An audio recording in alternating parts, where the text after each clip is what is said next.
আলাইকুম। কেমন আছেন সবাই? আশা করি ভালো আছেন। আলহামদুলিল্লাহ আমরাও ভালো আছি। কাছে কিংবা দূরে, দেশ কিংবা দেশের বাইরে যে যেখান থেকে ভিডিওটা দেখছেন সবার প্রতি রইল দোয়া ও ভালোবাসা। Welcome back to princess Suba blog. অনেক দিন ভিডিও আপলোড দিতে পারি নাই। আমার সুবামা ভীষণ অসুস্থ ছিল, টাইফয়েড ছিল।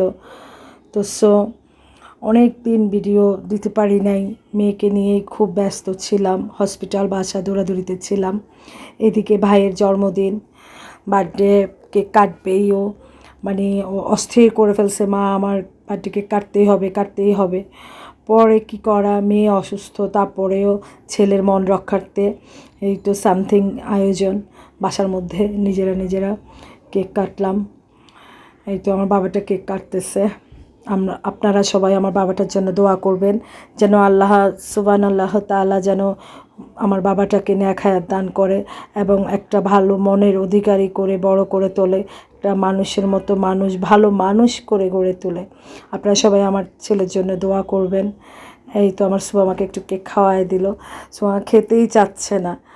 পরে কি করব, ছেলের মন রক্ষার্থে একটু সামথিং আয়োজন করলাম বাসার মধ্যে।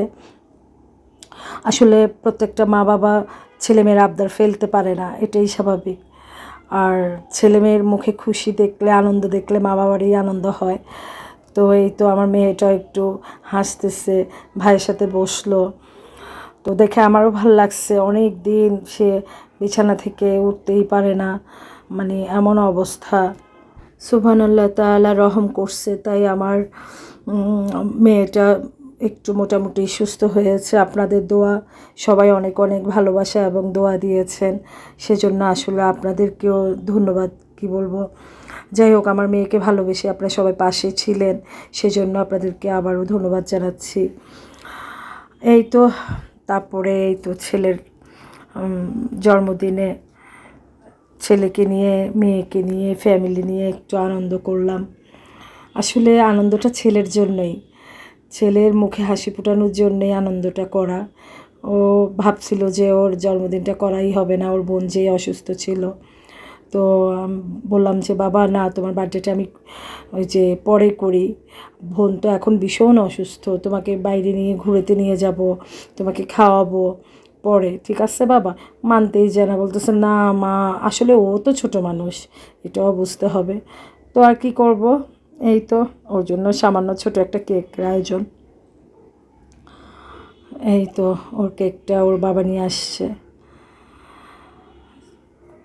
এই তো আছি আপনাদের দোয়া, মেয়েটাকে নিয়ে এখন আছে ও মোটামুটি আলহামদুলিল্লাহ একটু ভালো।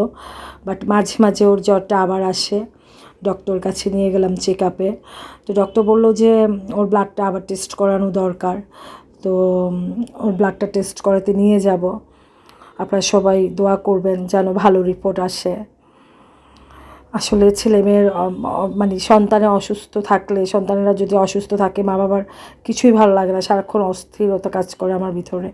তো যাই হোক, এই কয়দিন নাওয়া খাওয়া ঘুম কিছুই ছিল না, মানে কি অবস্থা, কি অস্থিরতার মধ্যে আমার কাছে ওই আল্লাহই ভালো জানে।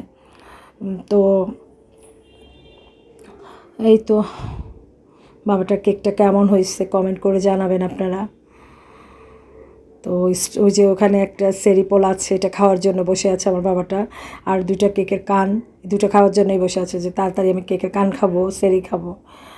তো এই তো আমার বাবার ফ্রেন্ড, ও আসছে। এই যে বাবাটাই টেবিলটা সাজুগুজু করছে, বাবাটাই লাইটিংটা বাবাটাই করছে।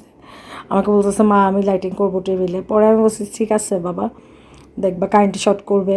পরে বলছে না, লাইন তুমি পরে দিও, আমি আগে টেবিলটা যে সাজিয়ে নিই। আমি বলছি ঠিক আছে। তো সে টেবিলটা লাইটিং দিয়ে সাজিয়ে নিয়েছে। কেমন হয়েছে ওর সাজানোটা কমেন্ট করে জানাবেন। ছোট মানুষ, আর ওর মন খুব ভালো ছিল, মানে এমন ভালো ছিল যে না আমার বোন অসুস্থ, তারপরেও আমার কেকটা মানে কাটা হয়েছে, আমার মা বাবা আমার জন্য কেক আনছে, আনন্দ করছে।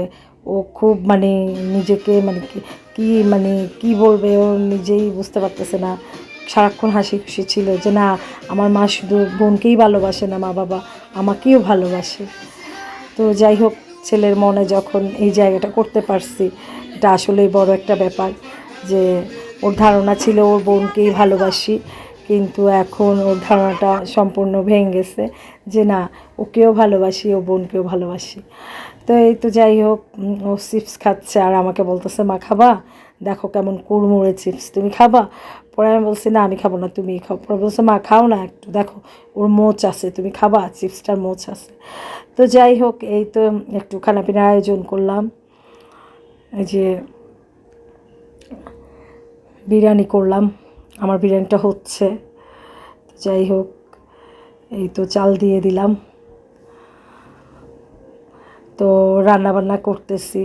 রান্না তেমন কিছুই করি নাই, শুধু যে বিরিয়ানি আর সামথিং কিছু ড্রিঙ্কস ছিল, কেক ছিল। বুঝিনি তো, ছেলের মন রক্ষার্থে আয়োজন করা। তারপরে সবসময় ওর জন্মদিনে ফকিরদেরকে আমি বাসায় রান্না করে প্যাকেট করে দিই, পাঠায়া দিই, ও আর ওর বাবা দিয়ে আসে, বা আমি গিয়ে সন্ধ্যাবেলায় ওকে নিয়ে দিয়ে আসি মসজিদের সামনে গিয়ে গিয়ে।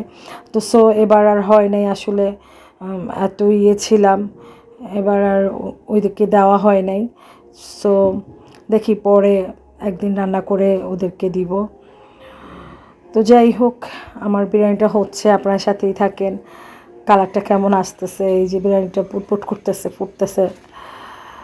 তো এই তো এইদিকে রান্নাটাও বসালাম, ওদিকে মেয়েকেও দেখতেছি, মেডিসিন খাওয়াচ্ছি। তারপরে কিছুক্ষণ পর জ্বর আসছে কিনা সেটা চেক আপ করতেছি, কপালের মধ্যে সেটা চেক করতেছি। তো এই তো আমার বিরিয়ানিটার লুক, বিরিয়ানিটা হয়ে গেছে, এখন দমে দিয়ে দিব। তো সবাই ভালো থাকবেন, আল্লাহ হাফেজ, আসসালামু আলাইকুম।